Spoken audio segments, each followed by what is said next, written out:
Welcome to this explainer. Today, we're diving into the fascinating world of Audilia VAPR's platform, My Literary Sense. We're going to unpack a truly revolutionary, emotion-driven way to understand literature. Honestly, if you've ever felt like a classic novel or a poem is just locked behind a glass wall, you are in the exact right place. Wamburi is fundamentally changing how we interact with texts, and I'm so excited to guide you through her insights today. So here's our roadmap. First, we'll look at when literature feels distant. Second, we'll introduce the vapor theory. Third, we'll see vapor applied to modern works. Fourth, we'll explore poetry and human emotion. And finally, we'll trace African literary footsteps. Let's just jump right in. Section 1. When literature feels distant, and the very real struggle for meaning. So why does literature often feel distant, even when it is explicitly meant to be meaningful? This is the central question Wamburi asks her viewers right out of the gate. And, it perfectly captures that universal frustration we've all felt. You crack open a critically acclaimed book, you really want to feel something, but instead it just reads like a rigid textbook. Wamburi recognized that literature is supposed to resonate with us, but somehow, somewhere along the way, something gets lost in translation. To bridge that gap, she offers a beautifully deliberate approach. Her motto is, "Read me slowly, I'll surprise you." I absolutely love that. It's such a powerful reminder that literature shouldn't be rushed. It's not a quick scroll on social media. When we actually give it time, when we slow our minds down and engage at the text's own pace, it reveals these unexpected, deeply personal depths. It's really all about patience. Moving right along to Section 2, introducing the VAPR theory. This is a total paradigm shift. Okay, so Wamburi formalized this fluid reading approach into a brand new analytical framework called the VAPR theory. That's VAPR. She argues that meaning in a text isn't some rigid, solid block that you just memorize for a test. Instead, meaning is intangible. It shifts. It's omnipresent. It's literally like vapor. Think about how vapor works. It fills a room. It changes shape based on the environment. You can absolutely feel it, but you can't just grab it and lock it in a box. That is exactly how she suggests we should approach a story or a poem. This theory is a real game changer for how you read. By viewing meaning as vapor, we can finally stop agonizing over finding that one strict, academic, quote-unquote correct answer. Instead, we get to embrace how the text dynamically interacts with our own lives. The meaning actually shifts depending on who you are, what you've lived through, and the emotional baggage you bring to the reading. It turns literature into a living, breathing conversation rather than just a static artifact. All right, Section 3, applying VAPR to modern works. Let's look at this theory in practice. Wamburi doesn't just leave VAPR as some abstract academic concept. She applies this vapor-like lens to uncover hidden depths in modern works.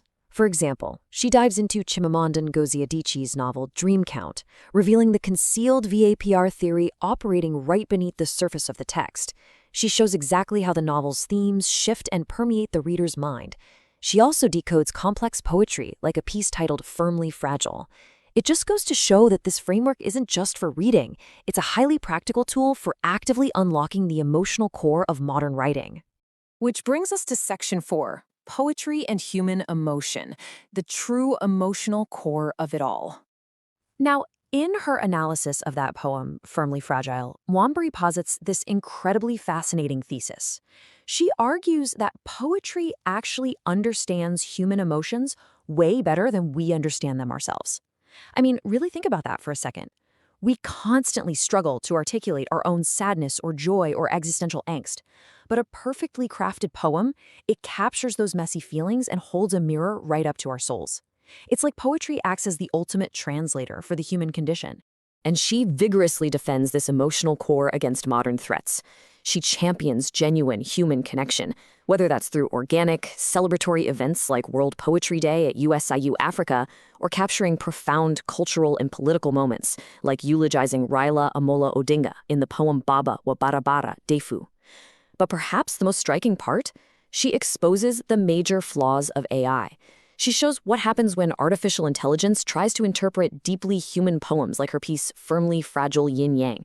The AI just completely misses the mark. It misses the vapor. It completely lacks the intangible, lived human experience that gives poetry its actual meaning.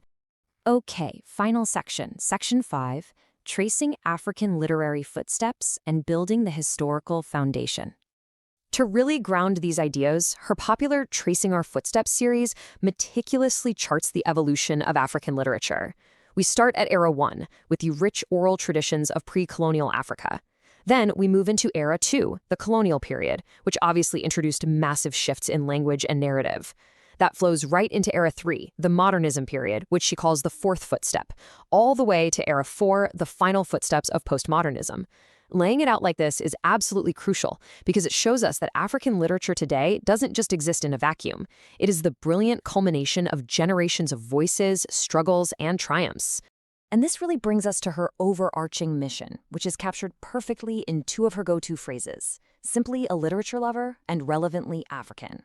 She just manages to strike this perfect balance. She has this deep, protective love for the universal resonance of literature, but pairs it with a fierce, unwavering dedication to the specific historical context of the African literary tradition. She shows us that to be relevantly African is to bring a rich, completely unique perspective to universal human emotions. So now that you're equipped with the VAPR theory, a strong defense of human emotion against artificial interpretation, and a much richer historical perspective on African literature, I want to leave you with a provocative question. How will you search for meaning the next time you open a book? Are you going to look for a rigid, solid answer? Or will you slow down, take a breath, and let the vapor of meaning interact with your own lived experience? Thank you so much for joining me on this explainer. Keep reading slowly and let the literature surprise you.